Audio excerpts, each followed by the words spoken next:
sea cada uno de ustedes bienvenido, bienvenida a este estudio de la lección de la Escuela Sabática con la voz de la esperanza.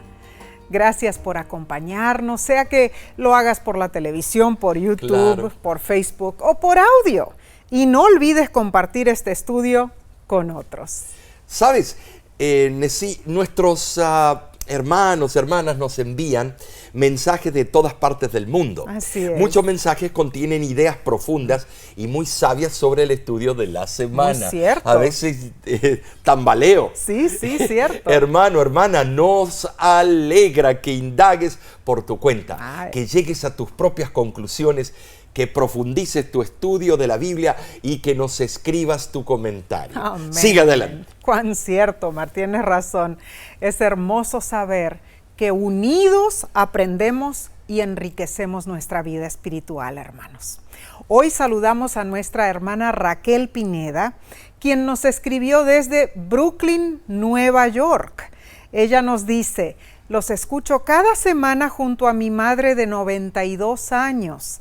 Ella se llama Sara Carrión y los sigue desde que iniciaron esta hermosa labor. Dios los siga iluminando y dando sabiduría. Les saludamos en el nombre del Señor y les agradecemos por escribirnos, hermana Raquel y hermana Sara. Amén. Recuerdo cuando mi padre, el pastor Jorge Grieve, era pastor de las iglesias adventistas, ¿sabes? East Brooklyn, en un tiempo medio peligroso. Cierto. Y Bay Ridge, Nueva York. Dios continúa bendiciendo su obra en esa área. Amén. Para mí es mi alma mater, Nueva York. Que el Señor siga fortaleciendo vuestro estudio diario de la Biblia. Amén y amén, así sea. Bien, antes de dar inicio debemos pedir a Dios sabiduría para nuestro estudio. Oremos, hermanos. Querido y amado Padre Celestial, en este momento dedicaremos algunos minutos para estudiar, escudriñar tu santa palabra. Rogamos que tú nos guíes, que abras nuestro entendimiento para que podamos captar el mensaje que tienes para nosotros. Te rogamos esto en el nombre de Cristo Jesús. Amén. Amén. Esta semana estudiaremos la lección 9 para el 30 de noviembre de 2024. Ya el fin de año se está acercando. Se titula La fuente de la vida. Como cristianos todos podemos identificarnos con el concepto de que Jesús es la fuente de la vida. Amén. Pero es extraño que algunos pueden saber algo importante y sin embargo se niegan a permitir que ese hecho afecte sus vidas positivamente. Cierto. Aceptan que un determinado curso de acción les ayudará, pero no lo siguen así.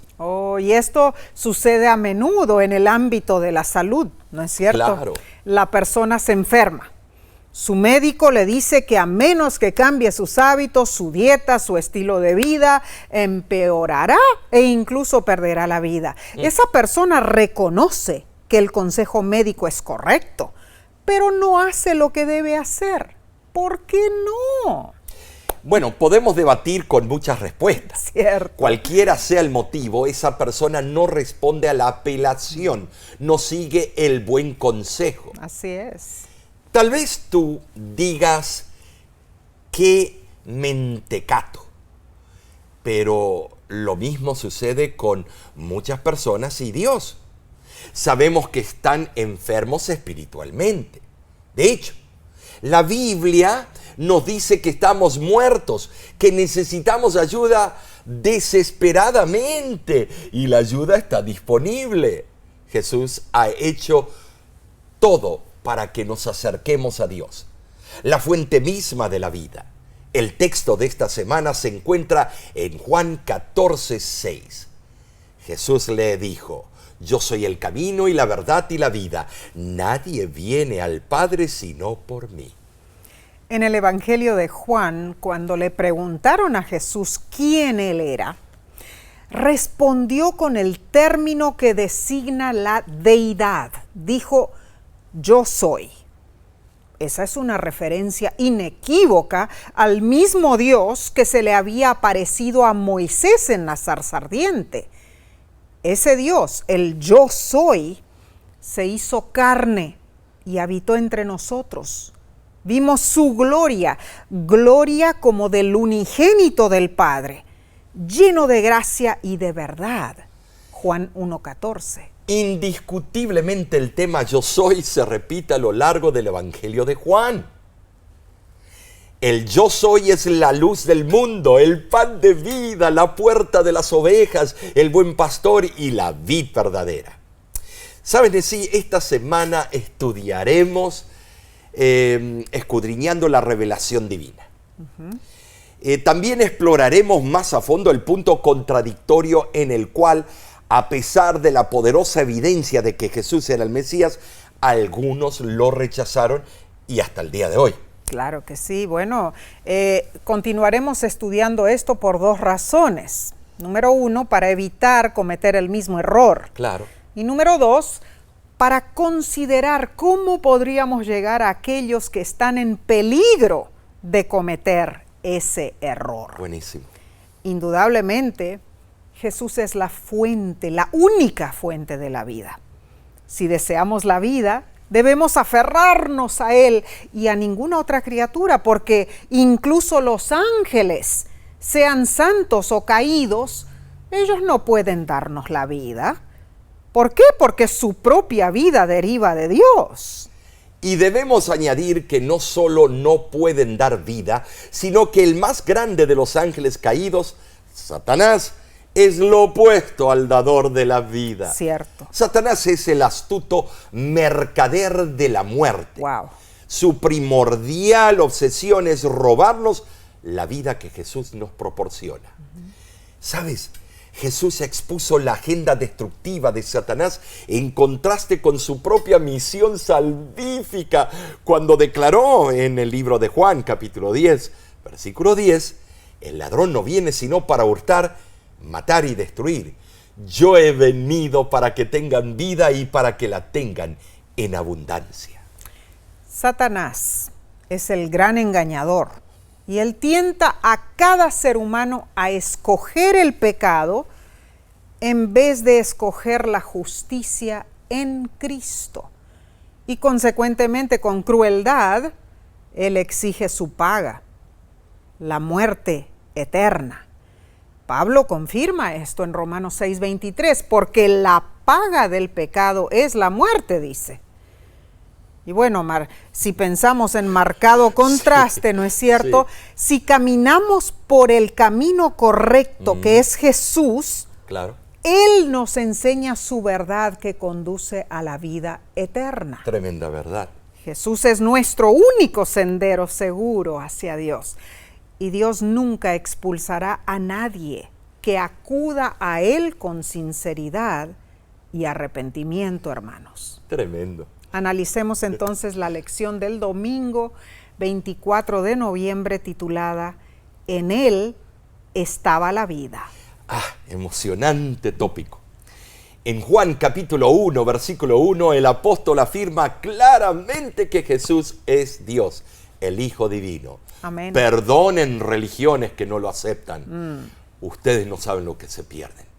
Por consiguiente, Juan 1:4 dice, en Él estaba la vida y la vida era la luz de los hombres. La referencia de vida aquí tiene que ser la vida divina, la existencia eterna, que no deriva de sí misma, siendo que Cristo tiene vida por sí mismo.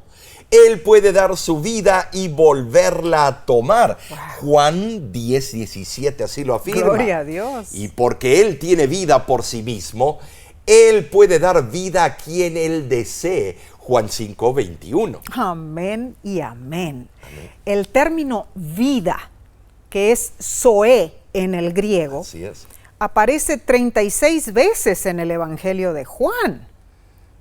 En realidad, hermanos, en Juan capítulo 1, versículos del 4 al 5, además de referirse a la fuente de vida en nuestro planeta, la palabra zoe también está vinculada a la salvación. En el resto del Evangelio de Juan, esa idea de vida, zoe, se expresa frecuentemente como vida eterna, como promesa de salvación. Entonces, lo maravilloso de todo esto es que aquel que dio la vida en la creación es el mismo que nos trae salvación y vida eterna. La lección nos pregunta, ¿por qué Jesús vino a esta tierra como Mesías? Juan capítulo 3, versículo 14 al 15 dice, como Moisés levantó la serpiente en el desierto, así es necesario que el Hijo del Hombre sea levantado para que todo aquel que en él cree no se pierda, mas tenga vida eterna. Ahora, con esto entendemos que como la serpiente de bronce tomó el lugar de los israelitas que fueron atacados por las serpientes, así Jesús tomó nuestro lugar porque hemos sido heridos por el pecado. ¿Saben? Sí, es verdad. Él tomó nuestra pena para que podamos obtener la vida que es autóctona suya. Claro que sí. Es el deseo de nuestro Salvador Jesús que nosotros tengamos vida en abundancia. Pero debemos aceptarlo, hermanos. Juan 1 del 12 al 13 dice, a todos los que le recibieron, a los que creen en su nombre, les dio potestad de ser hechos hijos de Dios, los cuales no son engendrados de sangre, ni de voluntad de carne, ni de voluntad de varón, sino de Dios. Jesús vino a esta tierra para revelarnos al Padre. Juan 1:18 dice, el unigénito Hijo que está en el seno del Padre, Él le ha dado a conocer. Al ver el carácter de Jesús, podemos ver claramente el carácter del Padre. Tristemente, ¿saben? Sí, algunos argumentan falazmente que no había real necesidad de que Jesús viniera a este mundo.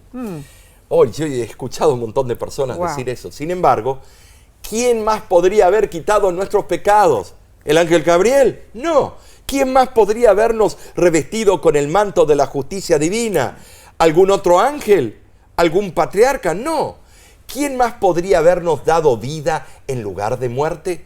Solo Cristo, amén, el justo, el dador de la vida. Gloria a Dios. Y Jesús luchó valientemente contra dos enemigos deleterios, el pecado y la muerte.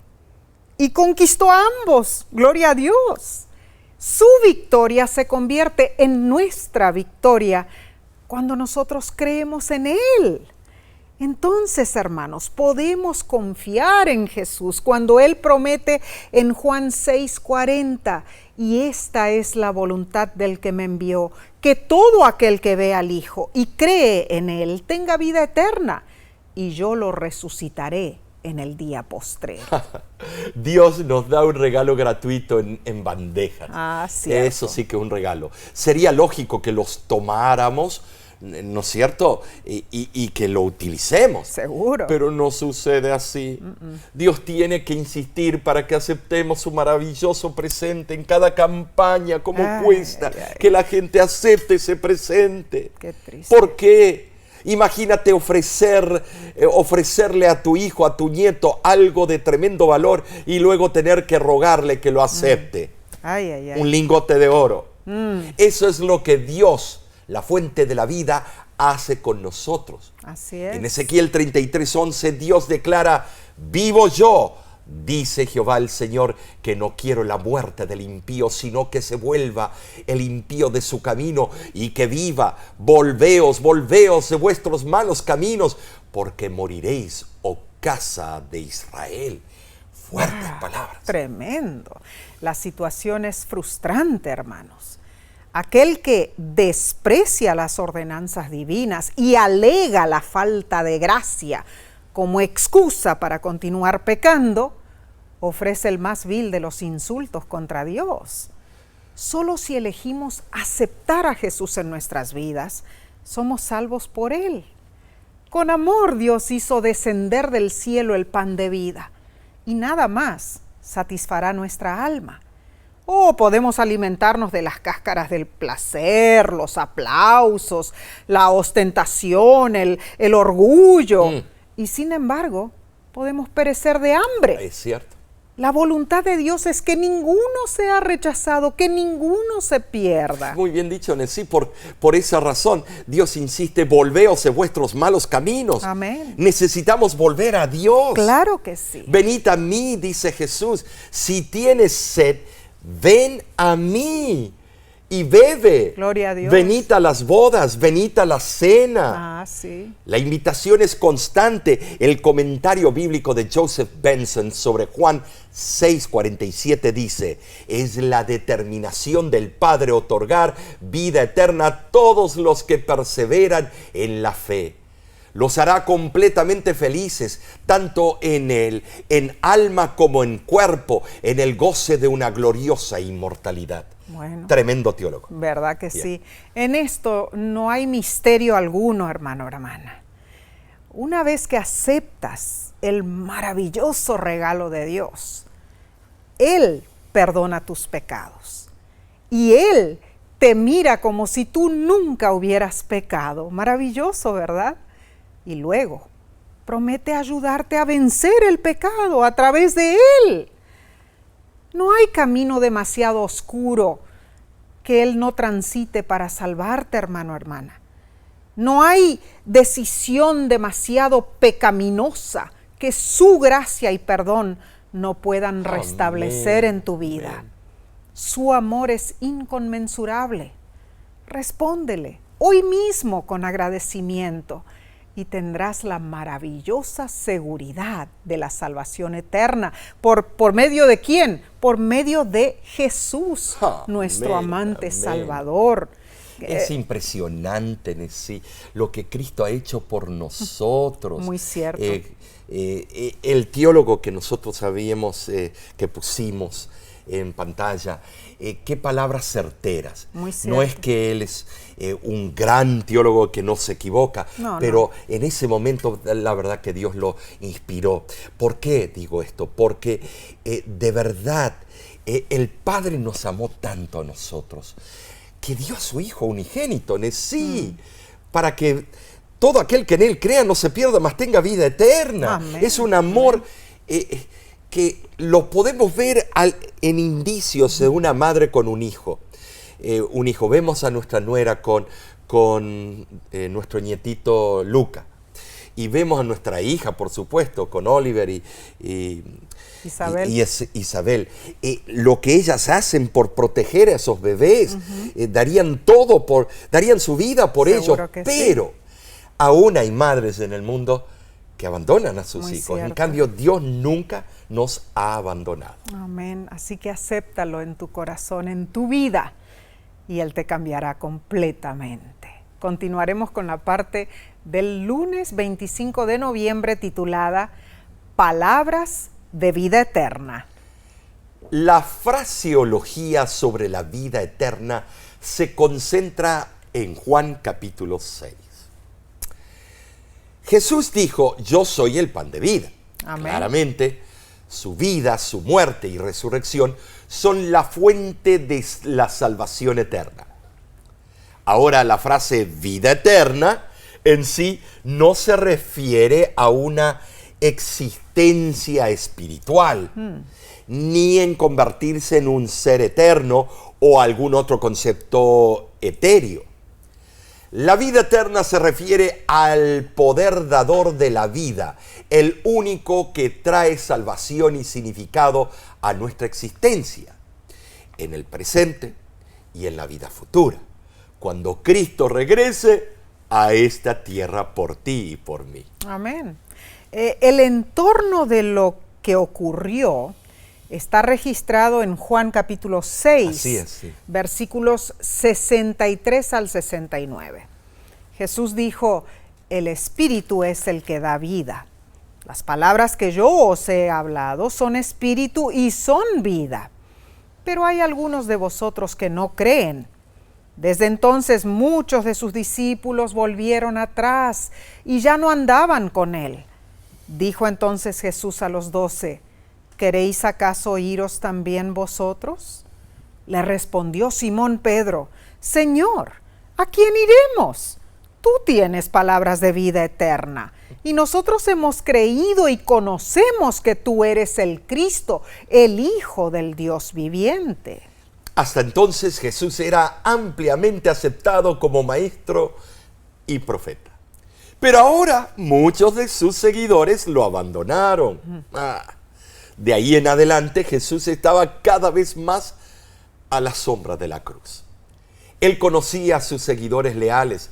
Por ende, su pregunta, ¿queréis acaso iros también vosotros?, no fue formulada para obtener información, sino para probar a los 12 en cuanto a los motivos que tenían para seguirle. Muy interesante. Tremendo. Eso. Entonces ahí fue que relució la respuesta estelar de Pedro.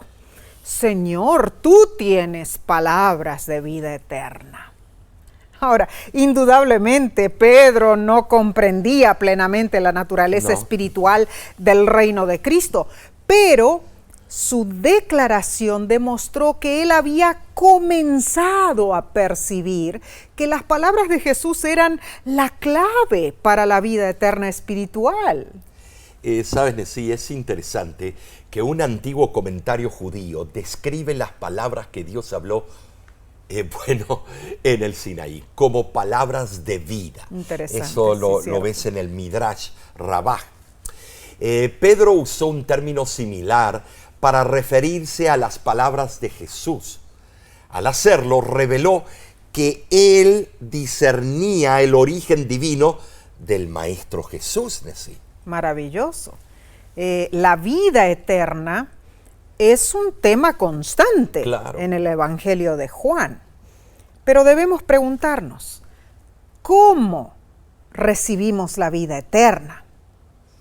Bueno, indudablemente, hermano, hermana, así como Jesús se hizo carne, así también la resurrección tiene lugar en el tiempo, en el espacio y en un cuerpo físico. Es una resurrección de entre los muertos, una renovación de la vida que una vez tuvimos en el Edén. Eso suena maravilloso. Sin embargo, solo por medio de la fe creemos que Jesús vino a darnos vida eterna. Esa fe es un regalo, pero debemos elegir conscientemente entregarnos a Jesús y arrepentirnos para obtener perdón. Notemos esto. Jesús le preguntó a Pedro si él también lo abandonaría. Y Pedro, el impetuoso, contestó, Señor, ¿a quién iremos? Tú tienes palabras de vida eterna. Esa respuesta resume la esencia de la salvación y la manera en que la alcanzamos. ¿Sabes, Nesí? La salvación no proviene de la filosofía, la historia, la ciencia, ni ninguna de las disciplinas humanas. La salvación proviene de Jesús. Amén y amén. Y la lección te pregunta, ¿de qué manera la promesa de vida eterna impacta la forma en que ves tu vida temporal en esta tierra? Dime, si hoy fueras, por ejemplo, a un centro comercial y le preguntaras a las personas, ¿sabes a dónde irás? ¿Al cielo o al infierno? Bueno, probablemente oirías decir, yo espero ir al cielo. Pero esperar no es suficiente. Hermano, hermana, tu destino eterno es demasiado importante como para verlo superficialmente. Y es cierto esto, sí. Solo un necio no se prepararía para evitar la muerte eterna. Ni tú ni yo tenemos garantizado el siguiente minuto de vida. Seguro que no. Por eso, te instamos, no pospongas la decisión más importante de tu existencia. Recuerda, si tienes a Jesús, tienes la vida. Si no tienes a Jesús, no tienes la vida. Es la matemática del cielo. Tú eres el único que puede decidir. Definitivamente no irás al cielo por la fe de otra persona ni por la decisión de otro. Es tu decisión. Tú decides dónde pasarás la eternidad. Esto es muy serio. Debemos conocer a fondo el tema de la salvación. El libro Mensajes Selectos, tomo 1, página 399, explica lo siguiente. Por el pecado el hombre ha sido separado de la vida de Dios. Su alma está paralizada por las maquinaciones de Satanás, el autor del pecado. Por sí mismo, es incapaz de comprender el pecado, incapaz de apreciar la naturaleza divina y de apropiarse de ella.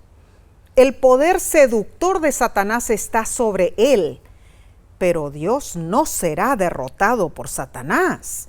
Envió a su Hijo al mundo para que la humanidad y la divinidad combinadas en él elevaran al hombre en la escala de valores morales delante de Dios. Hermano, hermana, el desafío es claro. Rehuyes cada día a las tentaciones para no recibir el pago de la muerte eterna y permaneces en Cristo, tu Salvador, para recibir como regalo inmerecido la vida eterna.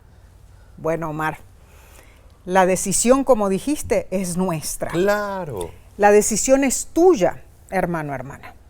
La pregunta es, ¿cómo decidirás? Claro. ¿No es cierto? Esto es de vida o muerte, hermanos. Seguro que sí. Hoy es el día de tu salvación. Amén, la mía. amén. Así que oramos para que tu decisión sea sabia al seguir a Jesús. Bien, pasemos a la lección del martes 26 de noviembre titulada El hecho de creer y el nuevo nacimiento.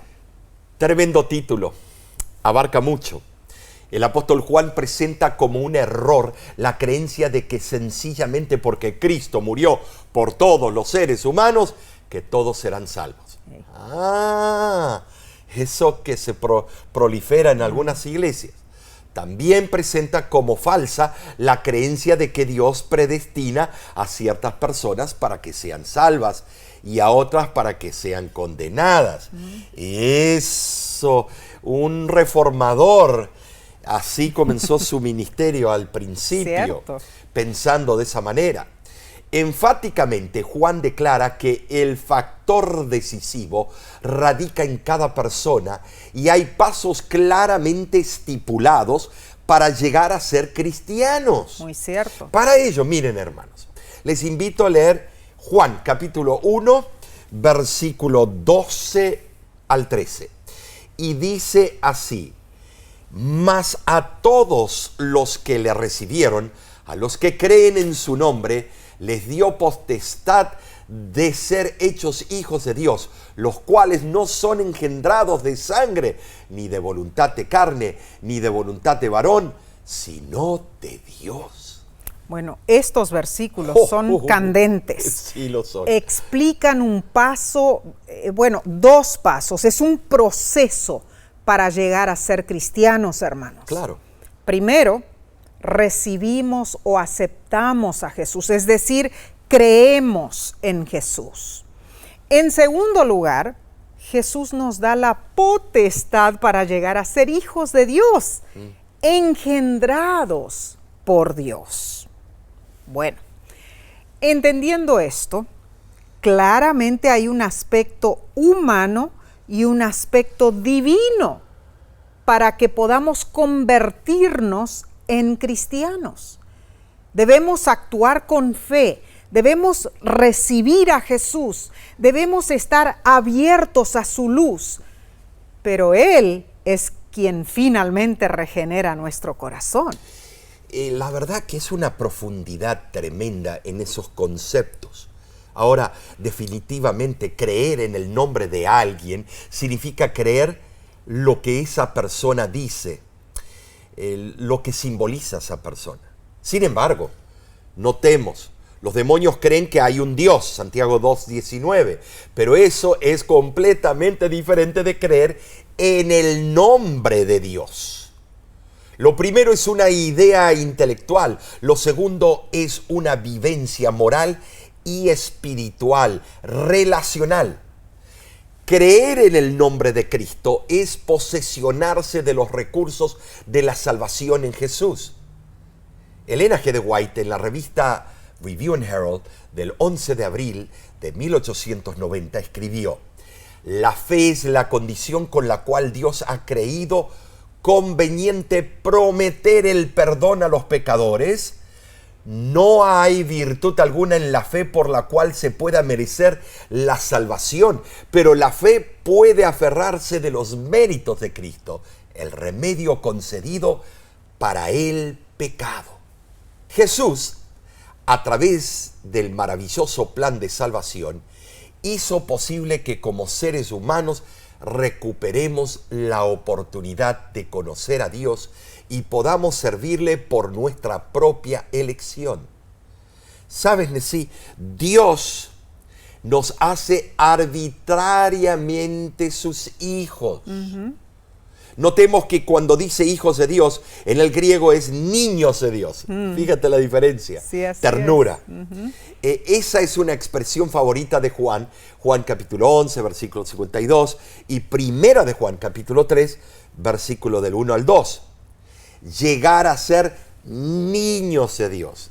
Dejad a los niños venir a mí, porque de los tales es el reino de los cielos. Fíjate cómo está atado todos estos conceptos. Es aceptar completamente la relación del pacto, y eso llega a ser una realidad mediante el nuevo nacimiento como niño. Juan capítulo 3, versículo 3. Muy cierto. Ahora, debemos distinguir algo importante, hermanos. Los motivos y los planes humanos nunca intervienen en el nacimiento del cual habla el apóstol Juan. Claro.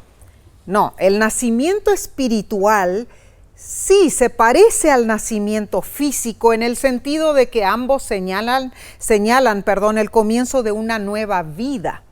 Pero el nacimiento espiritual no se realiza mediante una iniciativa o acción humana, sino que es una creación completamente nueva que depende plenamente de la voluntad y la acción de Dios. Qué bueno que dices dónde sale la acción. Seguro. Dios es quien produce en nosotros el querer como el hacer, Amén. como el sentir, por su buena voluntad. Filipenses 2:13. Gloria a Dios. Sin embargo, Juan no excluye el libre albedrío del ser humano respecto a la conversión.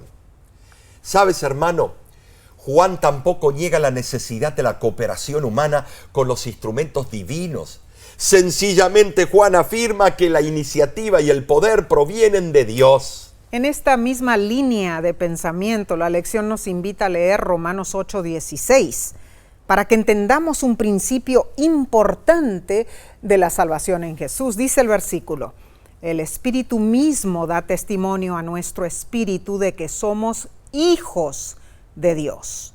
La fe bíblica basada en la obra del Espíritu Santo en nuestros corazones es el fundamento de nuestra fe. El libro Cada día con Dios de Ellen G. White, página 327 dice: la fe es la gran bendición.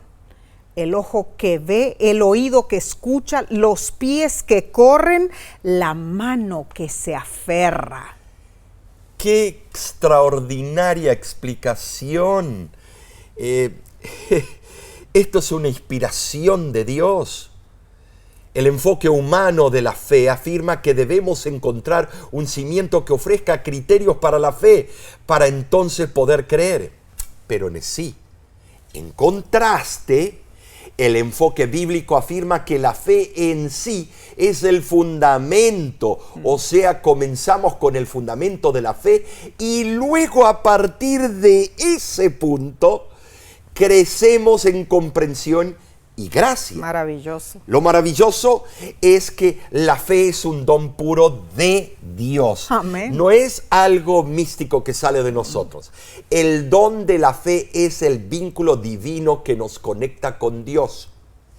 Ese vínculo de fe nos recuerda que le pertenecemos. Amén. Y da sentido a toda nuestra existencia. Wow.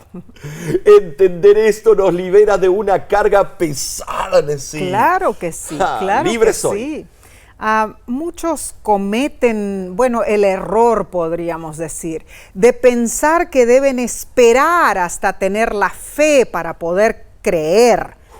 esperar hasta experimentar el arrepentimiento para poder allegarse a Dios.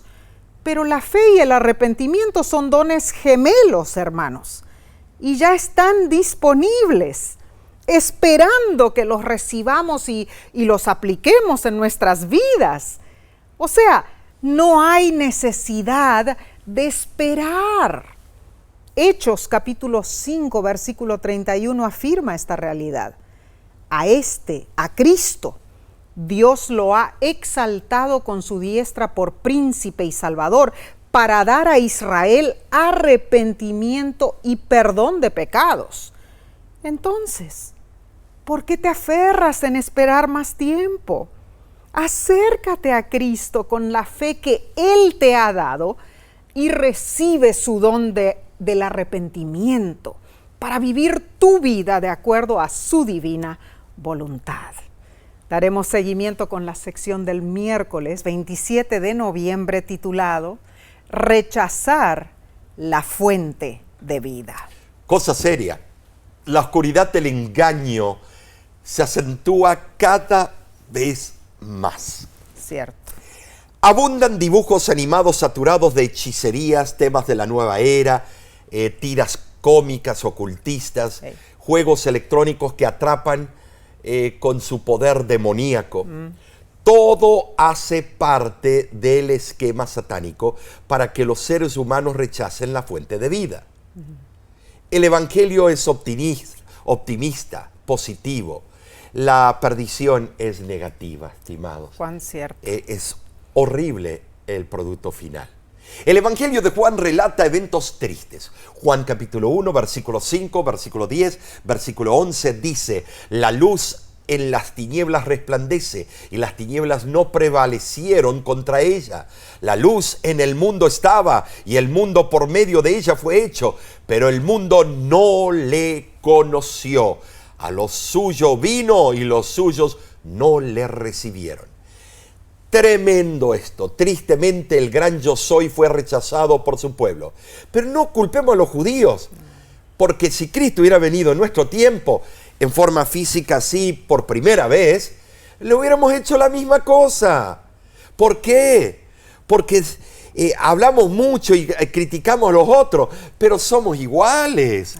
Por eso el apóstol Pablo nos advierte en Hebreos, capítulo 10, versículo 35, no perdáis pues vuestra confianza, que tiene grande galardón. Bueno, durante su ministerio en esta tierra, Jesús fue rechazado una y otra vez.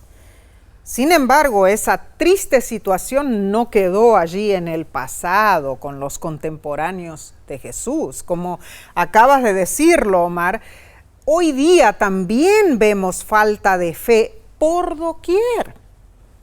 El libro La certeza de la segunda venida, escrito por Edward Zink y Roland Hegstad, página 96, dice lo siguiente: la forma de pensar humana contemporánea comienza con la duda. La gente cuestiona todo para determinar la verdad. Lo que sobrevive al fuego del interrogatorio lo aceptan como conocimiento sólido. Algunos aplican el mismo método bíblico, poniendo todo en tela de juicio, usando una perspectiva científica, histórica, psicológica, filosófica, arqueológica o geológica para determinar la verdad. El método en sí comienza con la duda sobre la veracidad de las Escrituras y se basa en ella. Cristo preguntó: cuando el Hijo del Hombre venga, ¿hallará fe en la tierra? Lucas 18:8. Tremendo. La verdad esto que sí, Omar. de verdad sí, me hace tambalear a veces. Lamentablemente la luz se entremezcla con la oscuridad. Así es. Hay ambivalencia en cuanto a la verdad. Es increíble. ¿Sabes, hermano? Hay una obsesión enfermiza por los temas oscuros y siniestros. Por doquier. Jesús comentó en cuanto a esto en Juan capítulo 3, versículo 19. Y esta es la condenación, que la luz vino al mundo y los hombres amaron más las tinieblas que la luz, porque sus obras eran malas. Indudablemente los que deciden ir en contra de la luz y en favor de las tinieblas van a ser condenados por sus malas acciones. En su terquedad y orgullo se niegan a humillarse y arrepentirse delante de Dios. Rechazan la única luz que les puede dar esa esperanza que tanto necesitan. Es un escenario lúgubre, un túnel oscuro sin salida. Y lógicamente no puede haber sanación, a menos que esas personas abran su entendimiento a la luz de Cristo para restaurarlos.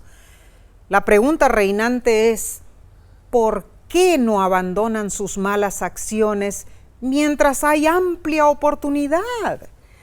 ¿Por qué esperan para tomar la decisión correcta? La puerta aún está abierta, la luz de la verdad aún brilla. Entonces, ¿por qué no invitar a la luz a disipar esa oscuridad? ¿Por qué no entrar a un lugar seguro antes que sea demasiado tarde? En el contexto de esta discusión sobre elegir entre la luz y la oscuridad, dirijamos nuestra atención a Juan 3:16, versículo que tú lo conoces de memoria. Este versículo es importantísimo porque es el Evangelio encapsulado. Su enfoque no solo se centra en la salvación, sino también en las consecuencias negativas de perecer si no creemos. La condenación resulta por la elección equivocada. Jesús acentuó ese pensamiento en Juan capítulo 3, versículo 18, cuando afirmó: el que cree en Él no es condenado, pero el que no cree ya ha sido condenado, porque no ha creído en el nombre del unigénito Hijo de Dios. Oh, esto es algo muy serio, hermanos. Nuestro destino eterno depende de nuestra confianza en Cristo y en sus palabras de vida. Adán y Eva dudaron de la verdad, de la sabiduría de Dios, y sabemos cómo resultó eso, ¿no es cierto? Hay también innumerables otros ejemplos de las Escrituras de quienes sufrieron las consecuencias de su incredulidad. Sin embargo, vemos el ejemplo de Jesús. Oh, Jesús venció. Él confió en las palabras de su Padre, que afirmaban la relación entre Padre e Hijo.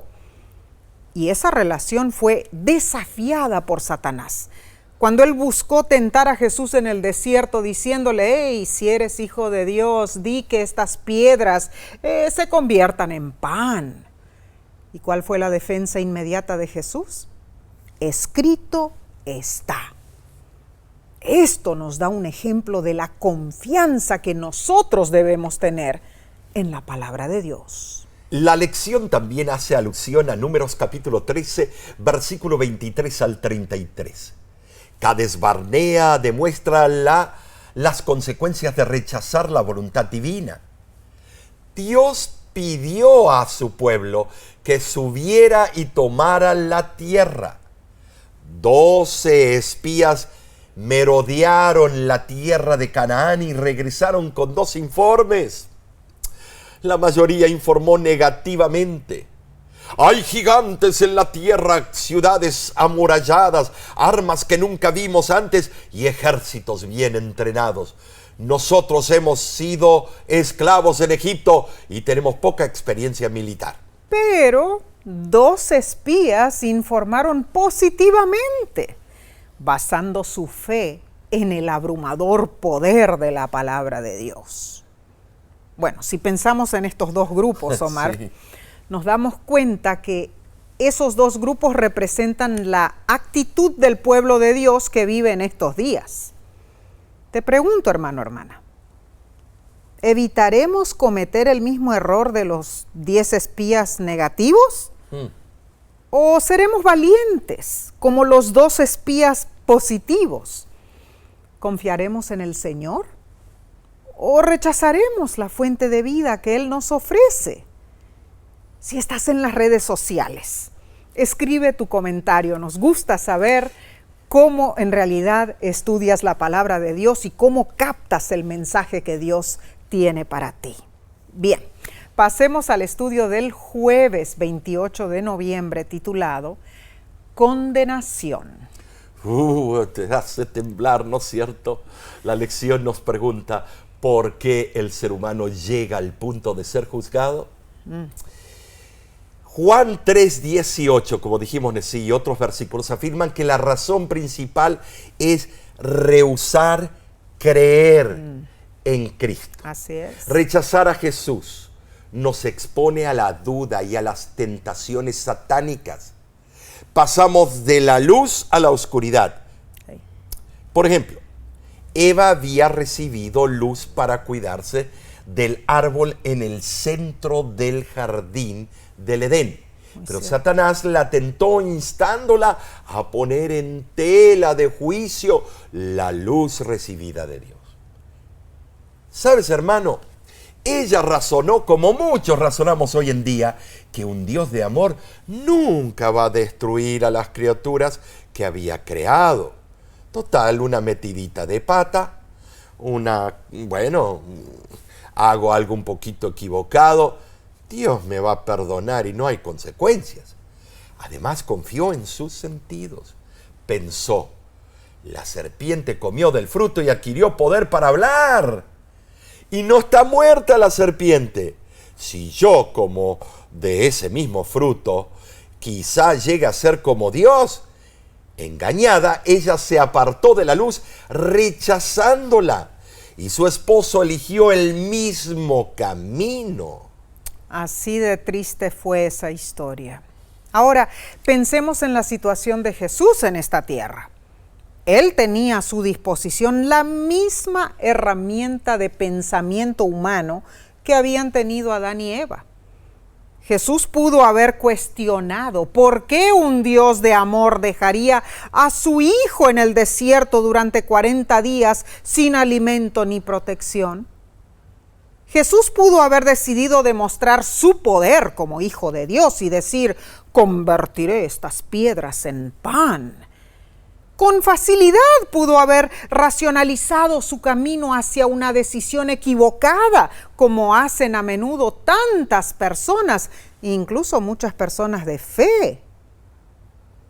Omar, estos son errores que cometemos a diario, ¿no es cierto? Sí. Y Jesús estaba también presente hacia esas tentaciones. O sea, Él estaba enfrentando lo mismo. En todo, claro. Sin embargo, Jesús respondió con la palabra de Dios, hermanos. Escrito. Él actuó en un nivel más elevado, un nivel celestial, en lugar de actuar utilizando patrones de pensamientos, terrenales.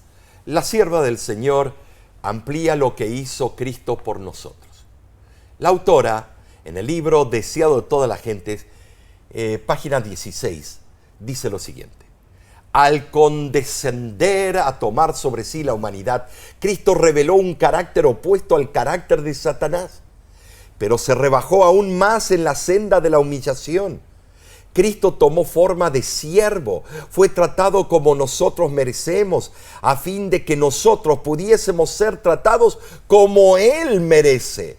Fue condenado por nuestros pecados en lo que no había participado, a fin de que nosotros pudiésemos ser justificados por su justicia. Él sufrió la muerte nuestra, a fin de que pudiésemos recibir la vida suya. Qué hermosa cita, ¿no es Inspirado. cierto? En la revista El Centinela de agosto 2006, el doctor Atilio Dupertuis escribió una anécdota muy interesante. Resulta que cierto ministro del Evangelio estaba enseñando a un grupo de estudiantes sobre la obra de Cristo en favor del ser humano. Y para explicarlo, de una forma práctica, el ministro utilizó la ilustración de un juez. El juez tuvo que tratar el caso de su propio hijo, quien había sido acusado de conducir negligentemente. La acusación era seria y fácil de sustanciar. Sucedió que el juez aplicó la multa más elevada que la ley le permitía y luego dio por terminada la sesión del juicio, bajó del estrado y pagó él mismo la multa de su hijo. Una jovencita que había estado escuchando atentamente objetó: «Oh, pero el ejemplo no cuadra», dijo ella, «porque Dios no puede bajarse de su estrado». Y el ministro le respondió: «Has dado la mejor ilustración de la encarnación, porque Jesús, que es verdaderamente Dios, dejó su trono, bajó de su estrado y tomó la naturaleza humana para pagar la deuda de sus hijos extraviados». Jesús dio todo para salvarnos y redimirnos, hermano y hermana. Amén. ¿En qué se basa tu fe? Si alguien te preguntara por qué crees en Jesús y en la palabra de Dios, ¿cómo responderías? ¿Deseas hacer la voluntad divina? ¿Entiendes que tus pecados y mis pecados nos convierten en enemigos de Dios? ¿Deseas ser libre? Amén. Cree en Jesús. Él es la fuente de la vida. Gloria a Dios. Bueno, Marce, acaba el tiempo rápido, ¿no es cierto? En serio, qué emocionante esta lección. Sí, la verdad, hemos escudriñado hermosas enseñanzas en la palabra de Dios. Recapitulemos. Número 1. En Jesús está la vida. No hay decisión demasiado pecaminosa que su gracia y perdón no puedan restablecer. Número 2. Las palabras de Jesús dan vida si permanecemos en Él. Recibiremos el regalo de la vida eterna si permanecemos en Él, Nesí. Claro que sí. Número 3. El factor decisivo radica en cada persona. Primero aceptamos a Jesús y luego Él nos da potestad de ser llamados hijos de Dios. Número 4. La luz se entremezcla con la oscuridad. Es un esquema satánico para que rechacemos la fuente de vida. Y número 5. La razón principal por la cual muchos serán condenados es porque rehúsan creer en Cristo. Que Dios, Nesí, la verdad nos ayude a no rechazar a Jesús, la fuente de la vida. Que basemos nuestra fe en la palabra de Dios. Gloria a Dios. Nos hemos deleitado, ¿no es cierto?, con estas sabias instrucciones. Pero la próxima semana la lección estará mejor. El estudio de la escuela sabática de la semana que viene se titula El camino, la verdad y la vida. Haz planes para acompañarnos una vez más. Estudiemos juntos y crezcamos espiritualmente, mis hermanos. Y no olvides que cada semana La Voz de la Esperanza te trae el segmento Descubra la Biblia. Este viernes el tema se titula Guerra, no paz. ¿De qué se trata? Bueno, sí. Nosotros estamos en una guerra. Y con Satanás lo que quiere convencernos que vivamos en una paz ficticia, que no tenemos que guerrear contra él. Pero yo lo que veo en la Biblia que él nos llama a ser guerreros contra el mal y darle al pecado el nombre que corresponde. No te lo pierdas. Invita a tus amigos, sintonízanos y si no te has unido a nuestro canal, suscríbete. Claro que sí. Gracias por acompañarnos y por apoyar tu ministerio La Voz de la Esperanza. Si deseas enviar una ofrenda, visita nuestra página lavoz.org o utiliza nuestra aplicación. Si vives en Estados Unidos, puedes llamarnos por teléfono al número que ves en pantalla. Oramos diariamente por ti. Amén. Y agradecemos que también ores por nosotros. Amén. Dios te bendiga y te guarde. Dios haga resplandecer su rostro sobre ti y tenga de ti misericordia. Amén. Dios alce sobre ti su rostro y ponga en ti paz. Amén.